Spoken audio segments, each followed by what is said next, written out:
చిత్తము యొక్క వృత్తులను నిరోధించుట మొత్తం యోగాభ్యాసానికి కావాల్సినటువంటి మొత్తం పరమావధి. ఇందులో యోగ విద్య పదానికి కూడా సగం కొద్దిగా మనం చూడాలి. జీవితము యోగము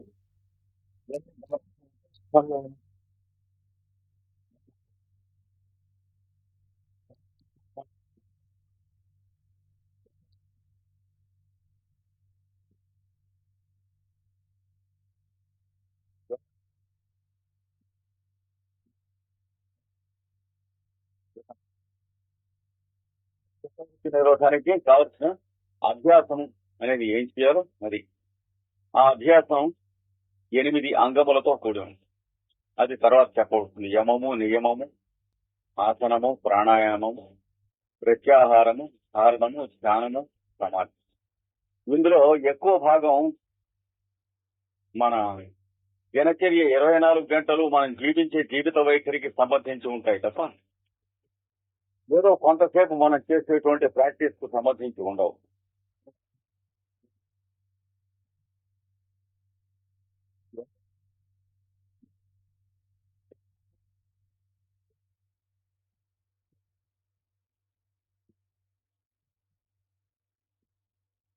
చెప్పినటువంటి ఆసనములు చెప్పినంతసేపు కనుక వేసినట్లయితే, చెప్పినట్లు కన్నులు మూసుకుని ధ్యానం మొదలైనది చేసినట్లయితే యోగం వస్తుంది అని మాత్రం పొరపాటు పడకూడదు. 24 గంటలు మనం జీవించే జీవితంలో ఉన్నటువంటి దృక్పథంలో మార్పు రావడానికి ఇవి సాధనలు. దృక్పథంలో మార్పు రావటం యోగ సాధన తప్ప ఇది ఆచరించటం, ఇవి ఆచరించాం మేము పూర్తిగా అని చెప్పి రసీదు చింపించి దీనికి ఫలితాలు ఉంటాయి అని అడిగితే యోగ సాధన ఏమి రిజల్ట్స్ పీస్ అని ఉండవు. నేను చెప్పాను, నేను జీవిత దృక్పథం మారటం అనేది అందులో మార్పు రావాలి. అంటే యోగా అనేది it is an attitude, it is not an achievement. మనం చేసే సాధనలన్నీ కూడా నువ్వు ప్రాక్టీస్ చేస్తావు. It is not a practice. యోగం అనేది యోగం కోసం చేసేటువంటి ప్రాక్టీసెస్ అన్ని కూడాను యోగ సిద్ధి కొరకు, అంటే యోగము అనే జీవితం మనకి సిద్ధించడం కోసం. కానీ ఇందులో ఏ ఒక్కటి కూడా యోగం కాదు. ఉదాహరణకి ఒక 5 నిమిషాలు శీర్షాసనం వేయండి, ఒక 5 నిమిషాలు సర్వాంగాసనం వేయండి, ధనురాసనం వేయండి. ఇది దేనికి సాధనాలు? ఈ ఆసనాలు అంటే భౌతికమైనటువంటి శరీరం, అన్నమయ కోశం అంటారు, తర్వాత చెప్పాం ఆ విభాగాలు. ఆ శరీరాన్ని సరైనటువంటి పద్ధతిలో వంచడానికి దానికి చేసినటువంటి సాధన వల్ల లోపల రక్త ప్రసారం మొదలైనటువంటి సవ్యంగా ప్రసరించడానికి, అంటే ఈవెన్ డిస్ట్రిబ్యూషన్ లోపల ఉన్నటువంటి రక్తము మొదలైనటువంటి ధాతువులన్నీ ఇది జరిగినందువల్ల లోపల ఉన్న రక్తనాళములు, నాడీ మండలం అంటే నరములకు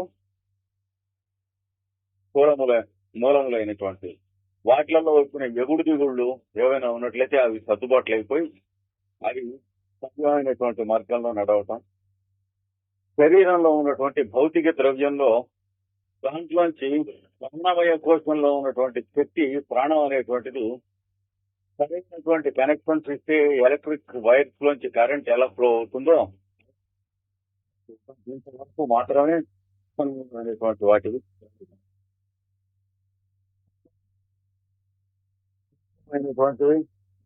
ఇప్పుడు సర్వాంగాసనం, ధనురాసనం, హలాసనం మొదలైనటువంటివన్నీ కూడా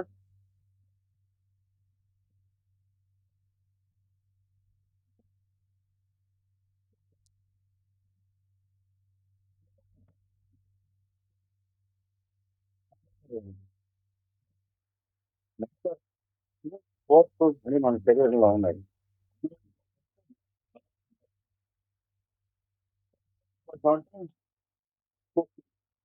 అంటే అది ఫోర్స్ అన్నమాట. ఈ రెండింటికి సామరస్యం కుదర్చడమే ఈ ఆసనాలు వేయటం వల్ల కానీ, దాని తర్వాత యమ నియమాదుల వలన, ప్రాణాయామం వల్ల ప్రయోజనాలు. కనుక ఇవన్నీ కూడా మనం చేసేటువంటి ఈ అంగములన్నీ కూడాను యోగాభ్యాసంలో భాగములే గాని యోగ విద్య అనటానికి వీలేదు.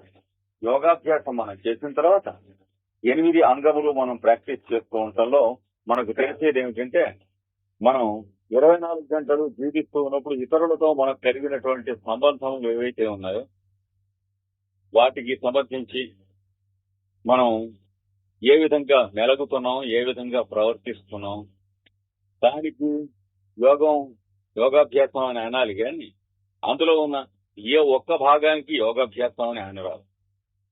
రోజు నేను 1 గంట యోగాభ్యాసం చేస్తాను అని అన్నప్పుడు అది యోగాభ్యాసం కాదు. యోగాభ్యాసానికి కావలసిన అంగం అయి ఉండొచ్చు. ఇది బాగా మనం తేడా తెలుసుకోవాలి. అందుకని మనం ఆఫీసులో పనిచేస్తున్నప్పుడు, ఇంట్లో ఉన్నప్పుడు, ఎవరితో మాట్లాడుతున్నప్పుడు ఇన్నెప్పుడు కూడాను యోగాభ్యాసం జరుగుతూ ఉంటుంది. నిజంగా యోగాభ్యాసం కనుక అయినట్లయితే దానికి కావలసినటువంటి పూర్వరంగా మనం చేసేది. అంటే నిజంగా యోగాభ్యాసం మనలో ప్రారంభించినట్లయితే దృష్టి ఏమిటంటే మనకు ఉన్న చిరుబురులన్నీ తగ్గుతాయి. సమాధానం చెప్పటంలో కానీ లేకపోతే ఎవరినైనా మనం అడగటంలో కానీ విసురులు, రొసరూపులు ఇట్లాంటివన్నీ ఉంటాయి. అవి సర్దుకుంటాం అంటే అణిచిపెట్టుకుంటాం వల్ల కాదు. అణిచిపెట్టుకుంటాం వల్ల కొంతకాలం సర్దుకుంటాయి కానీ ప్రమాదమైనటువంటి విపత్కర పరిస్థితులు అంటే బ్లడ్ ప్రెషర్ రైజ్ అవటం, థ్రాంబోసిస్ కానీ లేకపోతే మంచి లోపల ఒక రకమైనటువంటి హెమరేజెస్ కానీ ఇట్లాంటివి రావడానికి అవకాశం ఉంది. లేదా కండ్ల వ్యాధులు, చెవుల వ్యాధులు ఇట్లాంటివి రావడానికి అవకాశం ఉంది. అంటే ఆర్టిఫిషియల్ గా కంట్రోల్ చేస్తే, కంట్రోల్ కాదు మనం చేయవలసింది డిసిప్లిన్ కి కంట్రోల్ కి తేడా ఉంది. కంట్రోల్ కొంచెం వెటర్నరీ లెవెల్లోది, డిసిప్లిన్ అనేది హ్యూమన్ లెవెల్లోది. అది తేడా. ఆ తేడాలో మనలో చిరుబుర్రులు అనేది సహజంగా చదువుకుంటూ ఉంటే యోగాభ్యాసం కింద లక్ష్యం, అసహజంగా కృత్రిమంగా చదువుకుంటూ ఉంటే గతిలేక చదువుకుంటున్నాం అని అర్థం. ఆ రెంట్లో తేడా గమనించాలి. పెద్ద ఆఫీసర్ కోపడితే నోరు మూసి కూరుకుంటే అది క్షమతవాది గుణాల్లో గతి లేకపోవటం, దానివల్ల జబ్బులు వస్తాయి. మనకు హోమియోలో కూడా మీరు చెప్పుకున్నారా, కాన్స్టెంట్ గా అలాంటివి ఉన్నప్పుడు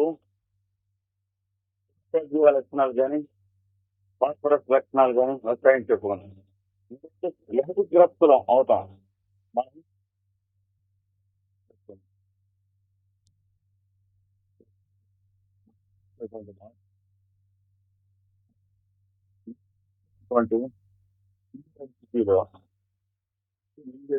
దీంట్లో యోగాభ్యాసం పూర్తి అవుతుంటే యోగ జీవితంలోకి ప్రవేశించాలి.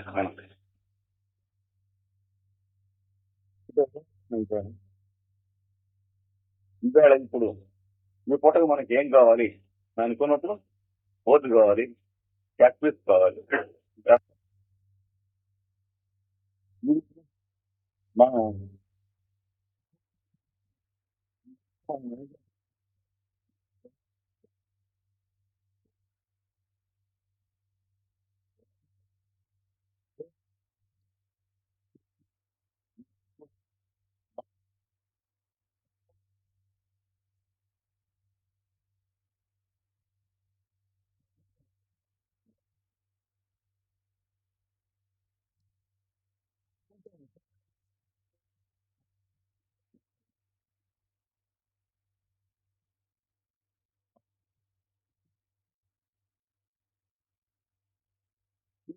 ఎంతో ప్రతిబింబిస్తుంది, మన ఆఫీస్ పనిలోనూ ప్రతిబింబిస్తుంది.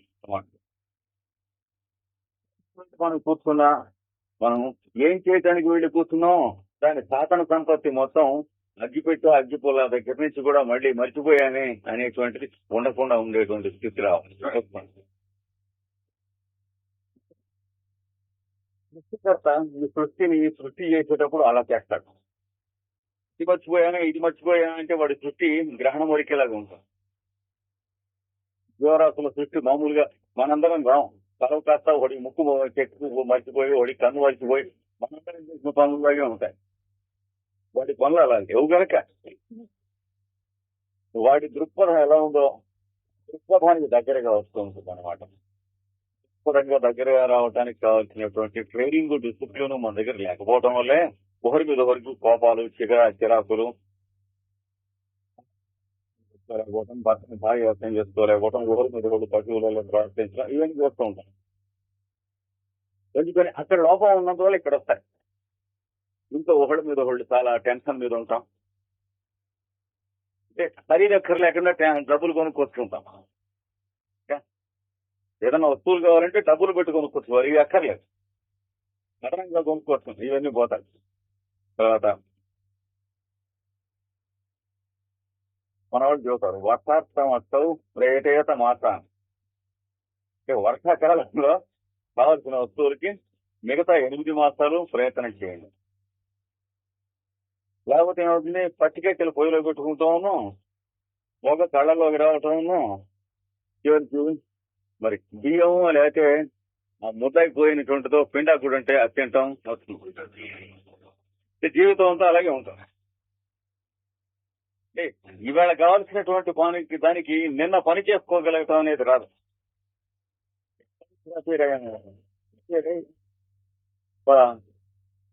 ఉద్యోగానికి వెళ్ళి రాత్రి ఇక్కడికి వచ్చాను, ఇక్కడ ఫలానా ఉద్యోగానికి వచ్చాను, ఫలానా వారు మీకు తెలుసుతా, తెలిసినా చేయలేం, అయిపోయింది టైం ఉంటుంది.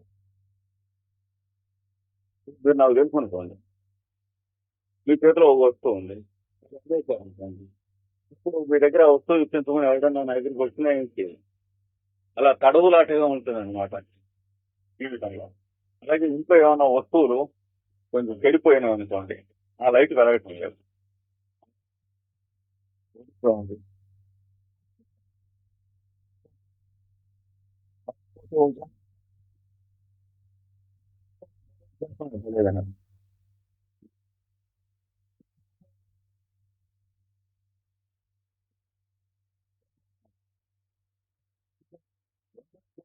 పరిపూర్ణం అవుతున్న కొద్దీ యోగ జీవితంలోకి ప్రవేశిస్తాను. క్రమంగా యోగ జీవితంలోకి ప్రవేశించేటికి వ్యక్తులకు, ఇద్దరు వ్యక్తుల మధ్య సంబంధం 2 అయస్కాంతముల మధ్య సంబంధం లాగా వికాసం ఉంటుంది తప్ప రాంగ్ కనెక్షన్స్ ఇస్తే వచ్చినట్లు ఎలక్ట్రికల్ రాంగ్ కనెక్షన్స్ ఇస్తే వస్తాయి, ఫిలమెంట్లు బద్దలవుతాయి, తీగులు పోతాయి, అలా ఓళ్ళ మీద చిర్రుబుర్రులు చెటపట్లు ఆడుకుంటారు. ఇట్లాంటివి ఉండవు. చూసారా, అది ఆ తేడా అవుతుంది. కనుక కేవలం 2వ దానికోసం యోగాభ్యాసం పరమావధి కాదు అని గుర్తుంచుకోవాలి. యోగ జీవితం కోసమే కానీ యోగాభ్యాసం ఒక్కోడు కసరత్తు చేసి పాదం పాలు తాగుతున్నాడు అనుకోండి, దేనికోసం కండలు పెంచుకుంటాం, పరమావధి కాదు. ఎవరికైనా అవసరం వస్తే చేయటం పెట్టగలగటానికి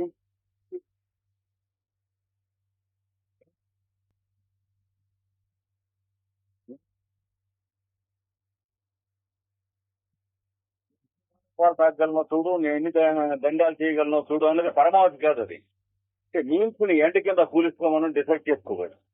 కనుక యోగ జీవితం అనేది పరమావధి కానీ యోగాభ్యాసం పరమావధి కాదు.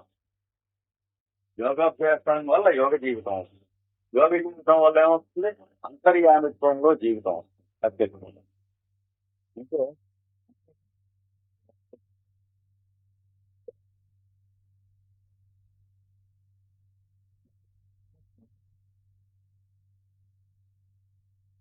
ఈ విధంగా వస్తే తప్ప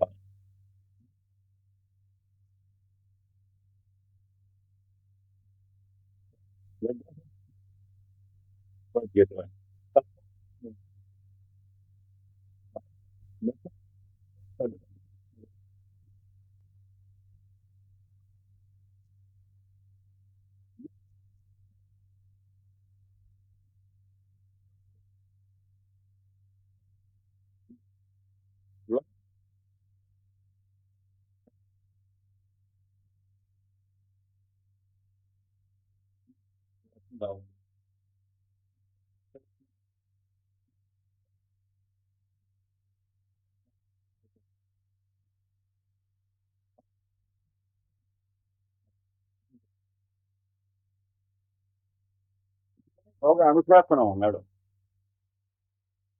పతంజలి యోగ సూత్రాల్లో మొట్టమొదటి ఉన్నాడు. ఇది ఇన్స్ట్రక్షన్ ఇస్తున్నాడు, అనుశాసనం. ఇలా చేయండి అని నేను చెబుతాను, మీరు అలా చేయండి. భగవద్గీతలో చెప్పి అలా చేసిన తర్వాత మీ జీవితం ఎలా జీవించాలో అది కూడా ఇచ్చాడు. చెట్టు చివరికి అన్నిటికంటే పరమావధి దాకా కూడా పరిచయం అనేది అక్కడి దాకా కూడా ఇచ్చారు. ఈ రెండు కలిపితే యోగ విద్య అంటాం. యోగ విద్య లేక యోగ శాస్త్రం. ఈ రెండు కలిపితే యోగ విద్య. అంచేత ఈ తేడాలు మనకు తెలియాలి. భగవద్గీత ఉపనిషత్తు యోగ విద్య. భగవద్గీతల ఎందు చెప్పబడినటువంటి ఉపనిషత్తుల ఎందు యోగ విద్య ఎందు యోగం ఉన్నా యోగాభ్యాసం ఉన్నా యోగ విద్య అన్నా అదేనండి యోగం అండి కాదు.